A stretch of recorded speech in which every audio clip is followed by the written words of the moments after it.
Οι παράγοντες λοιπόν που επηρεάζουν τη μάθηση ενός παιδιού, ενός νηπίου, ειδικά, ξεκινάμε με το μήνα γέννησης, το οποίο είναι πάρα πολύ σημαντικό.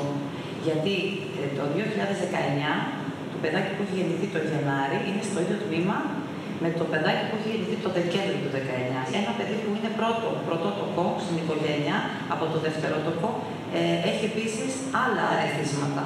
Συνήθως τα δευτερότοκα, εκτός από τους γονείς, έχουν και τα μεγαλύτερα αδέρφια. Οπότε είναι πολύ πιο όρημα, πολύ πιο κοινωνικά και είναι πολύ πιο ανοιχτά σε οποιαδήποτε ερεθίσματα. Και επίσης και ο χρόνος και ο τρόπος που ασχολούνται οι γονείς, που μπορεί βέβαια κάποιος ο χρόνος να είναι μικρότερος, αλλά πιο ποιοτικός και να είναι περισσότερος ή και λιγότερο ποιοτικός. Το πρώτο είναι το κομμάτι της γλώσσας, προφορικός και γραπτός λόγος. Πώς δουλεύουμε τη γλώσσα.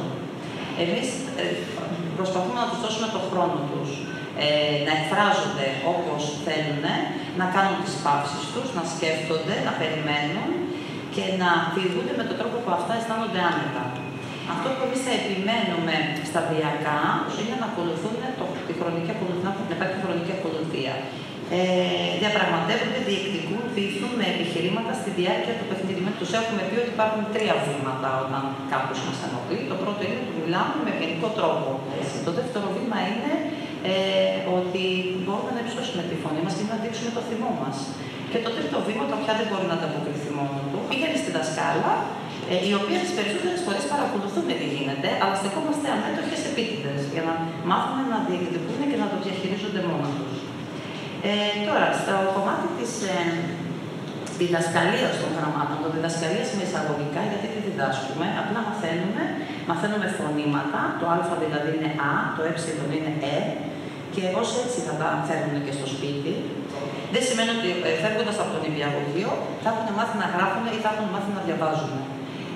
Κάποιοι θα το καταφέρουν, κάποιοι όχι. Ο στόχος είναι να έχουν μια εικόνα των γραμμάτων, κεφαλαία πεζά, να μπορούν να βρίσκουν τα ζευγαράκια και να λένε, να τους λες τη λέξη και να σου λέει από ποια φωνούλα ξεκινάει ή το αντίστοιχο. Αυτό μέχρι εκεί. Στα μαθηματικά ξεκινάμε με τις απλές χωροχρονικές έννοιες, πάνω, κάτω, δεξιά, αριστερά. Ομαδοποιήσεις με βάση ένα χαρακτηριστικό, χρώμα, σχήμα, μέγεθος. Συγκρίσεις, εκτιμήσεις μεγεθών. Αυτό είναι μεγαλύτερο ή μικρότερο από το άλλο. Αντιστοιχήσεις αντικειμένων, τόσα όσα. Αρρύθμιση κατανοώντας την έννοια του αριθμού. Και φυσικά δουλεύουμε και πραξούδες μέχρι το 10 και πρόσθεση και αφαίρεση. Στη μελέτη περιβάλλοντος είναι τα πάντα. Ό,τι έχει να κάνει με τον άνθρωπο, με τα ζώα, με τα φυτά, με τα φυσικά φαινόμενα, τις αισθήσεις και όλα τα πειράματα αυτά που κάνουμε κατά καιρούς, ανάλογα με το θέμα, ανήκουν στην ενότητα αυτή.